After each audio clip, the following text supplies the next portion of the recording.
ಸಾಮಾನ್ಯವಾಗಿ ಲೋಕದಲ್ಲಿ 100ರಲ್ಲಿ 90 ಜನ ಏನು ಮಾಡ್ತಾರೆ ಅಂತಂದರೆ ಮರ್ತು ಬಿಡ್ತಾರೆ. ಏನು ಮರೀತಾರೆ ಅಂದರೆ, ನಾನು ಒಂದು ಕಾಲದಲ್ಲಿ ಯಾವ ರೀತಿಯಾಗಿದ್ದೆ, ಎಷ್ಟು ಕಷ್ಟಪಟ್ಟು, ಎಷ್ಟು ಜನರ ಒಂದು ಸಹಾಯದಿಂದ, ನಾನು ಎಷ್ಟು ಕಷ್ಟಪಟ್ಟು ಎಷ್ಟು ಜನರ ಒಂದು ಉಪಕಾರದಿಂದ ಇವತ್ತು ಇಷ್ಟು ದೊಡ್ಡವನಾಗಿದ್ದೇನೆ ಅನ್ನೋದನ್ನು ಸಾಮಾನ್ಯವಾಗಿ 100ರಲ್ಲಿ 90 ಜನ ಮರೆತು ಬಿಡ್ತಾರೆ.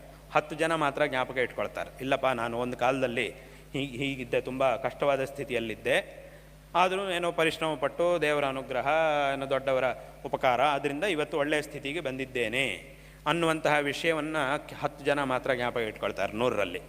ಸಾಮಾನ್ಯವಾಗಿ ಉಳಿದವರೆಲ್ಲರೂ ಸಹ ಮರೆತು ಬಿಡ್ತಾರೆ. ಇವನು ಒಂದು ಕಾಲದಲ್ಲಿ ಯಾವ ರೀತಿಯಾಗಿದ್ನೋ ಅಂಥವನು ಯಾರಾದರೂ ಎದುರುಗಡೆ ಸಿಕ್ಕಿದಾಗ ಅವನನ್ನು ಲೆಕ್ಕಕ್ಕೆ ತಗೊಳ್ಳೋದಿಲ್ಲ. ಹೋಗಪ್ಪ ಆಚೆಗೆ ಅಂದುಬಿಡ್ತಾನೆ.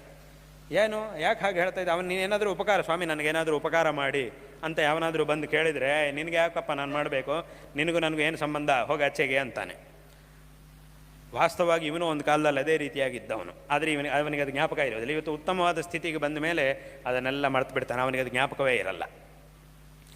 ವಾಸ್ತವವಾಗಿ ಏನು ಮಾಡಬೇಕು, ಇವನು ಕಷ್ಟದಲ್ಲಿದ್ದಾನೆ, ಹೌದು, ನಿಜವಾಗಲೂ ಕಷ್ಟದಲ್ಲೇ ಇದ್ದಾನೆ, ನಾನು ಒಂದು ಕಾಲದಲ್ಲಿ ಈ ಥರ ಇದ್ದವನೇ, ಆದ್ದರಿಂದ ಇವತ್ತು ನನ್ನ ಕೈಯಿಂದ ಅವನಿಗೇನು ಕೊಡಲಿಕ್ಕೆ ಸಾಧ್ಯ ಆಗುತ್ತೋ ಅದನ್ನು ನಾನು ಕೊಡ್ತೀನಿ, ಅದನ್ನು ಅವನಿಗೆ ಕೊಡಬೇಕು ಅಂಥೇಳಿ ಏನು ಸಹಾಯ ಮಾಡೋಕ್ಕಾಗುತ್ತೋ ಅದನ್ನು ಸಹಾಯ ಮಾಡುವುದು. ಈ ರೀತಿಯಾಗಿ ಮಾಡುವವರು ತುಂಬ ಕಡಿಮೆ ಇರ್ತಾರೆ.